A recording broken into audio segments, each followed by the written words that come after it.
got a group of diverse kids on a South London bus. The bus goes on a journey and some alt-right infiltrators come onto the bus and the audience helps us decide what happens.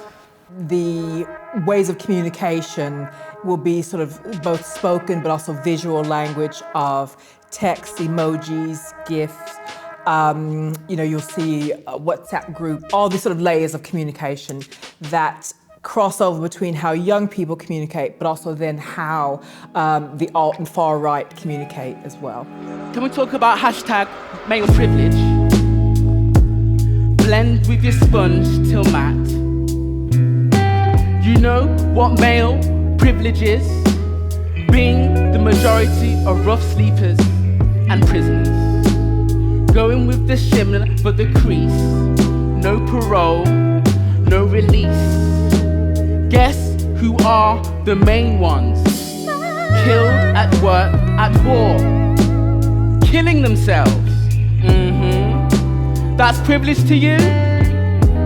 Something we've been exploring is kind of with the ideas of kind of the alt-right, kind of what that ecosystem is, how ideas become kind of part of our consciousness without us necessarily realising, whether it's kind of through online media, through radio phone-in shows, kind of blogs and tutorials, and things that you wouldn't necessarily think of as disseminating those ideas, but the way that it's kind of done insidiously kind of it starts changing the way that people think and changing what people think is acceptable.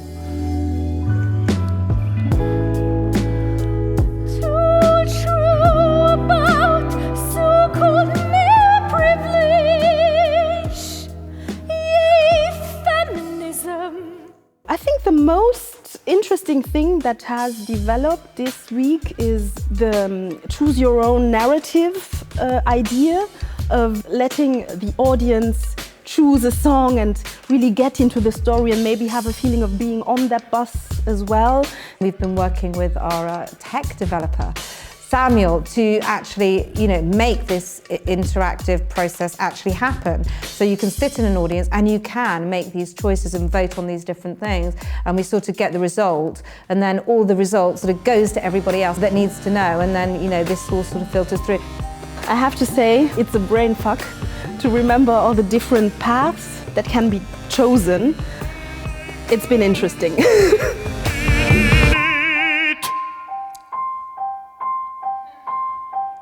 They will.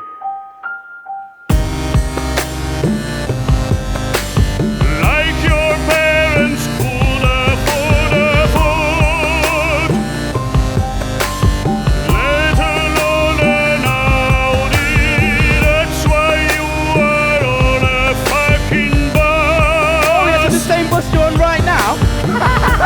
We knew that when we started this project, we kind of had a sound in our head where we were working in opera, we wanted the operatic voice, but we knew in order to tell this story, we needed to tell it with a sound that was going to connect to the young people the story was about, but also the people that we wanted to reach and to bring into opera, and that so far sort of do feel disengaged from opera because it's not something that they feel that they can connect to for several reasons.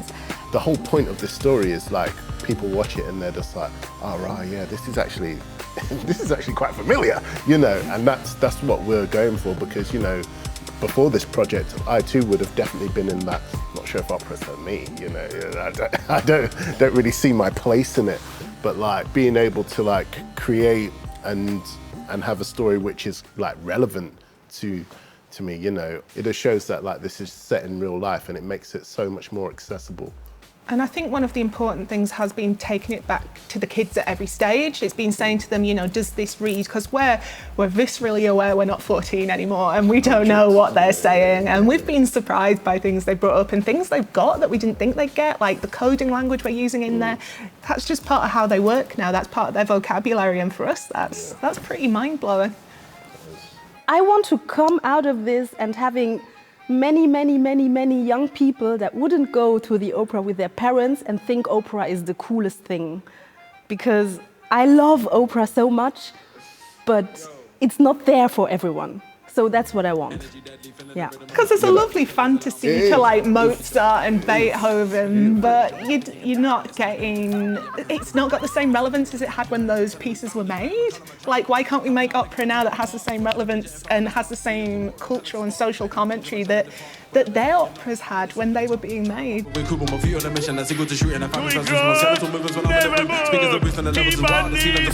give up, keep on this, 'cause you're sure.